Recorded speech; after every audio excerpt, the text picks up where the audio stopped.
We have to see this bill as basically an introduction to more fundamental and more serious reforms to policing in Quebec with the view to make policing much more accessible, more, shall we say, transparent, more accountable, more inclusive, and more respectful of Charter of Rights and Freedoms.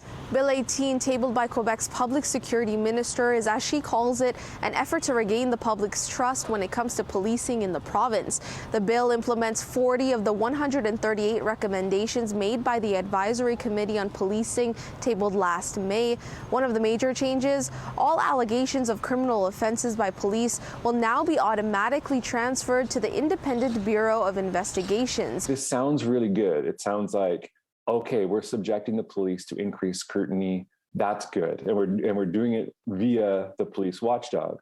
But as people who've done research on this and activists have been pointing out for years, the BEI is a police institution. 70% of its employees are former police officers. It's a gross conflict of interest to have people who used to work in the police department doing investigations on the police department, on their former colleagues, on the people that they trained together and developed a similar perspective with. For Ted Rutland, an associate professor at Concordia University, he believes there needs to be more done to fix the issue at hand. What we have there are a series of very small procedural reforms. None of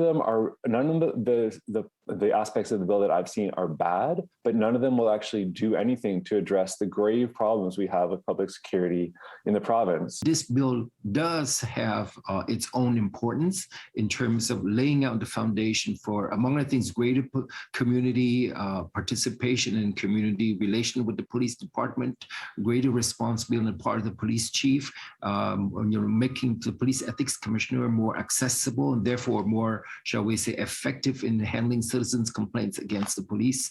For many Quebecers, the bill is a start, but serious change is needed when it comes to preventing instances of police misconduct. The bill effectively is taking words out of the mouths of activists and communities who have been demanding change and saying that this bill is going to do that without actually listening to what people are asking for. In Montreal, Felisha Adam, City News.